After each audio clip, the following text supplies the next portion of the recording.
सारी दिलचस्पी बनी हुई है युद्ध में, अमेरिका और ईरान का युद्ध कि थम जाएगा या फिर और तबाही होनी अभी बाकी है। वो सब इस्लामाबाद टॉक्स के नाम पर वो सारी फॉर्मेलिटीज अभी चल रही हैं, लेकिन बहुत जरूरी है, बहुत जरूरी मुद्दा है जिस पर हम सबकी नजरें इनायत होनी चाहिए, क्योंकि एक युद्ध चल रहा है इस देश में भी, पश्चिम बंगाल में जो चुनावी राज्य है, और ये युद्ध है वोट के अधिकार का, जो नेचुरल जस्टिस है किसी भी वोटर के साथ इस देश में, क्योंकि ओनस हमारे देश में वोटर पर नहीं है कि वो अपनी जेन्युइन जो चीजें हैं वो साबित करता फिरे।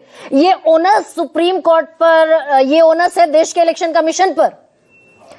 अब लेकिन सबसे ज्यादा मखौल वोटर के इस नेचुरल जस्टिस के अधिकार पर जो हो रहा है वो हो रहा है पश्चिम बंगाल में। और आज तक भारत के इलेक्टोरल हिस्ट्री में आज तक ऐसा शायद ही कभी हुआ हो। और ये मैं सारी चीजें इसलिए कह रही हूं क्योंकि 27,16,000 वोटर लिस्ट से काट दिए गए हैं। डीएम के दफ्तर के बाहर, बीडीओ ब्लॉक डेवलपमेंट ऑफिसर के बाहर कागज पत्तर लेकर खड़े हुए हैं कि दस्तावेज हैं, वैलिड प्रूफ्स हैं, जांच लीजिए। और कौन लोग हैं ये न तो रोहिंग्या हैं, न बांग्लादेशी हैं, न घुसपैठी हैं जिसके नाम पर खूब बवाल बिहार में भी मचा। ये इस देश के लोग हैं, भारतीय हैं, इंडियन वोटर हैं, जिनके अपने नाम या तो 2002 के वोटर लिस्ट में शामिल हैं, जो इंटेंसिव रिवीजन हुआ था बंगाल में 2002 में। चुनाव आयोग ने कहा था कि 2002 में अगर किसी का नाम शामिल है तो दस्तावेज देने की भी जरूरत नहीं है, ऑटोमेटिकली आपका नाम वोटर लिस्ट में शामिल हो जाएगा। तो ये सारे वो लोग भटकते फिर रहे हैं जो 2002 के वोटर रोल में भी है, जिनके पास वैलिड पासपोर्ट भी है, जिनके पास 10वीं का सर्टिफिकेट भी है, जिनके पास 10वीं की मार्कशीट भी है, जिनके माता पिता के नाम ऑलरेडी वोटर रोल में शामिल हैं 2002 के, जो category election commission of India ने बताई। एसआईआर के दौरान इन्होंने सारे वैलिड दस्तावेज जमा कर दिए, और उसके बावजूद इलेक्शन कमीशन ऑफ इंडिया ने 28 फरवरी को कहा नथिंग डूइंग। 60 लाख लोग लॉजिकल डिस्क्रिपेंसी में हैं, और वो छोटी छोटी लॉजिकल डिस्क्रिपेंसी कौन सी है? और ये इस पर मैं पहले भी प्रोग्राम कर चुकी हूं। गरिमा की स्पेलिंग 4 लोग 4 अलग अलग ढंग से लिखेंगे। तो चुनाव आयोग ने कहा कि 60 लाख लोग अब लॉजिकल डिस्क्रिपेंसी में हैं, नथिंग डूइंग। सुनिए, उसमें से 32 लाख तो शामिल हो गए। 60 लाख लोग निकाल दिए गए थे, 32 लाख को शामिल किया गया क्योंकि 750 से ज्यादा जुडिशियल ऑफिसर लगाए गए। वो सुप्रीम कोर्ट भी कहते हैं, सुप्रीम कोर्ट के जजेस कहते हुए दिखाई दे रहे हैं कि भाई आखिरी समय पर इतना बोझ तो इन जुडिशियल अधिकारियों पर भी नहीं डाल सकते। अब बच गए हैं 27 लाख लोग, और स्पेसिफिकली 27,16,000 लोग। मैं सबसे पहले सुनाती हूं ये भटकते जो घूम रहे हैं कौन लोग हैं, सुनिए जरा। हमारा बूथ में 800 नाम का लोगों का नाम काट गया। बूथ में 800 सब मुस्लिम है। मेरा फैमिली का 6 मेंबर है, 3 मेंबर का नाम आया एवं 3 मेंबर का नहीं नाम आया। तो इलेक्शन कमीशन के रूल से हिसाब से 6 मेंबर को नाम आना चाहिए, लेकिन तीनों का आया, तीनों का नहीं आया। मेरा पापा इसके लिए बहुत टेंशन है, खाना पीना कभी नहीं खा रहा, कभी सो नहीं, नींद सही से नहीं हो रहा है, कमजोर हो जा रहा है बेचारा। तो मेरा बाप के लिए मैं यहाँ आया था, काम छोड़ के आया था। मुझे बहुत दुख लग रहा है कि मेरा भाई बहन सबको नाम है, मेरा बाप का नहीं है, मेरा बड़े बहन का नहीं है। ये बहुत खराब लग रहा है। 2002 इसमें लगातार 3-4 साल से वोट दिया है, और वो पता नहीं कैसे उन लोग ये डिलीट करे, से वो ऑनलाइन भरने से बाद भी डिलीट कर दिया। जो फॉर्म दिया था ना यहाँ पे जमा करने के लिए बोला था, इधर आया था, इधर बोल रहा है इधर फॉर्म नहीं जमा हो रहा है। ऑनलाइन किया है, ऑफलाइन किया है, अभी तक कुछ नहीं खबर आ रहा है। ठीक है, इधर उधर जाने के लिए बोल रहा है, इधर जाएगा तो बोल रहा है इधर नहीं होता है। और आज चुनाव प्रचार की आखिरी तारीख है, परसों मतदान होना है। कमाल बहुत सारे हो रहे हैं पश्चिम बंगाल में, एक एक करके आपके सामने सारे कमाल रख देती हूं। सुप्रीम कोर्ट ने दरअसल ये आदेश दिया था, चुनाव आयोग तो हाथ अपना झाड़कर खड़ा हो गया।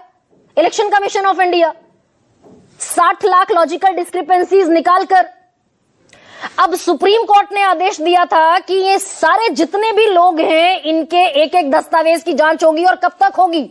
6 अप्रैल तक पहले फेज के लिए, 9 अप्रैल तक दूसरे फेज के लिए, यानी कि 16 दिन पहले पहले फेज के लिए जांच हो जानी थी और 13 दिन पहले दूसरे फेज के लिए सारी जांच मुकम्मल हो जानी थी, इलेक्टोरल रोल फ्रीज हो जाना था।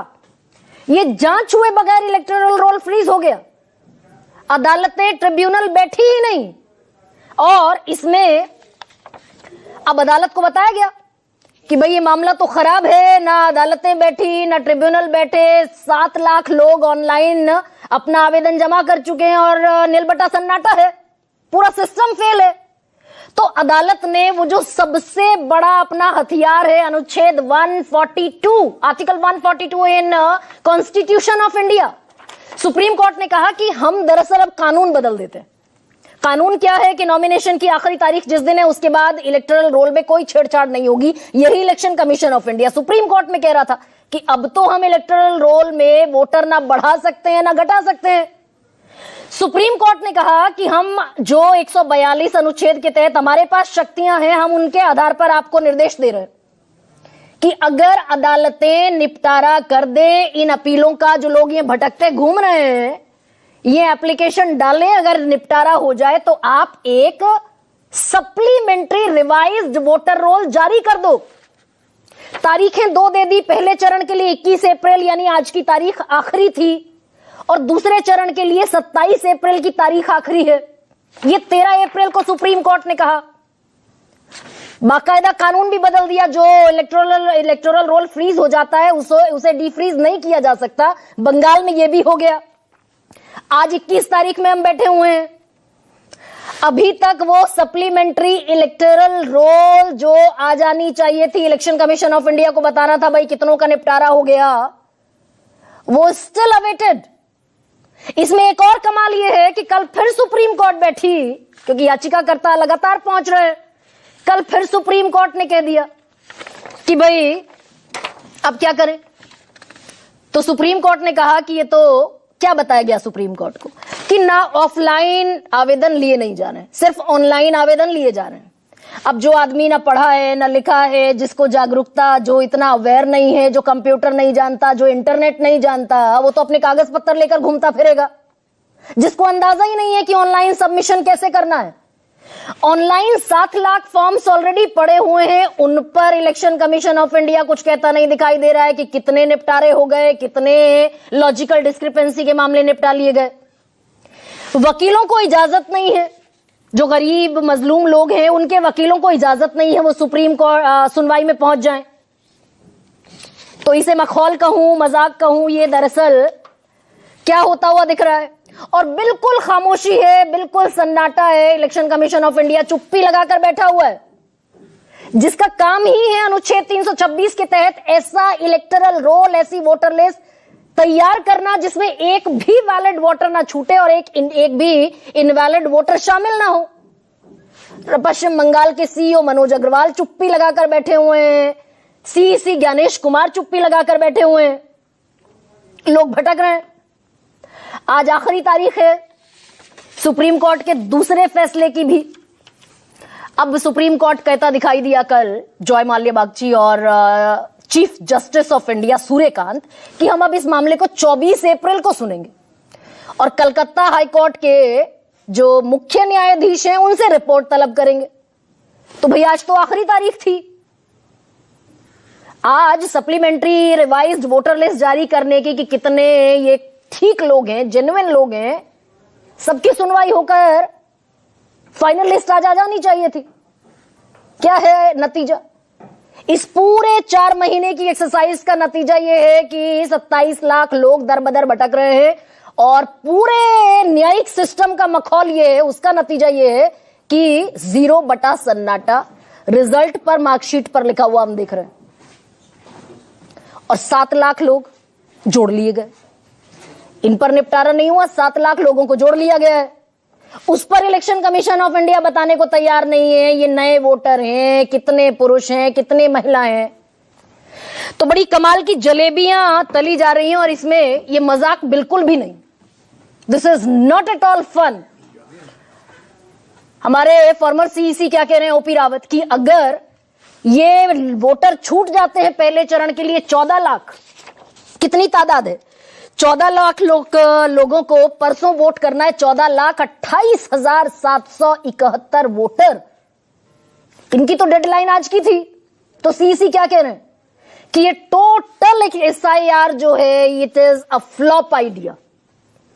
टोटल एसआईआर प्रोसेस जिसका खूब हवा बनाया गया कि विश्व शुद्ध इलेक्टोरल रोल प्रकाशित करना है। और टोटल कितने वोटर कट गए भाई? ये तो 27 लाख तो इलेक्शन कमीशन ऑफ इंडिया ये कह नहीं रहा है कि घुसपैठी हैं, पर टोटल कितने वोट कट गए? 90,62,62,000 100% का 12%, 100 में से 12 वोट।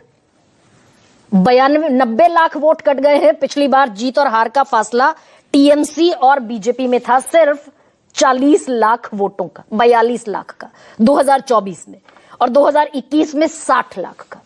मतलब 60 लाख से जीत और हार पिछली दफा तय हो गया था। इस बार 90 लाख वोटर गायब हैं वोटर रोल से, और दरअसल कोई अकाउंटेबिलिटी लेने को तैयार नहीं है। सब चुनावी मैदान में ताल ठोक रहे हैं। इसी पर चर्चा करूंगी, कुछ बयान सुनाती हूं। हिमंता बिस्वा शर्मा फिर एसआईआर पर ले गए इसको कि बांग्लादेश में विरोध होना चाहिए, बंगाल में तो नहीं होना चाहिए। अब उनको यह बताने की जरूरत है कि एसआईआर का विरोध नहीं है, ये जो ब्यूरोक्रेसी का फेलियर है, एडमिनिस्ट्रेटिव फेलियर है। 27 लाख लोग बाहर हैं, ये उसका विरोध है। सुनिए जरा। एसआईआर में जिसका नाम काटे हैं वो क्या रास्ते में आए हैं? वो तो रास्ता में नहीं आया है। ममता दी जिसका नाम काटा है, जिसका पेट में भोग है, वो ही नहीं आ रहा है, तो ममता दी क्यों आ रहा है? तो एसआईआर का विरोध बांग्लादेश में होना चाहिए, एसआईआर का विरोध पश्चिम बांग्ला में होना नहीं चाहिए। लश्कर भी तुम्हारा है, सरदार तुम्हारा है, तुम झूठ को सच लिख दो, अखबार तुम्हारा है। इस दौर के फरियादी जाए तो कहां जाएं, कानून तुम्हारा है, दरबार तुम्हारा है, सब कुछ तुम्हारा है। लेकिन अब जो है फरियाद करने की घड़ी आ गई है, अब संभालने की घड़ी आ गई है, अब आप एक्सपोज हो रहे हैं। तो अखबार के साथ साथ टीवी और मीडिया चैनल्स की भी जिम्मेदारी है। अखबार तुम्हारा है, अब टीवी और मीडिया चैनल्स पर बात दरअसल उस शेर में, क्योंकि अखबार है तो अखबार डिफेम हो जाते हैं। ऐसे में आज का सबसे बड़ा सवाल आपके सामने टेलीविजन स्क्रीन पर, एसआईआर पर उठ रहे सवाल, स्पेशल इंटेंसिव रिवीजन क्यों नहीं थम रहा बवाल? और आज का दूसरा सबसे बड़ा सवाल आपके सामने, ट्रिब्यूनल भी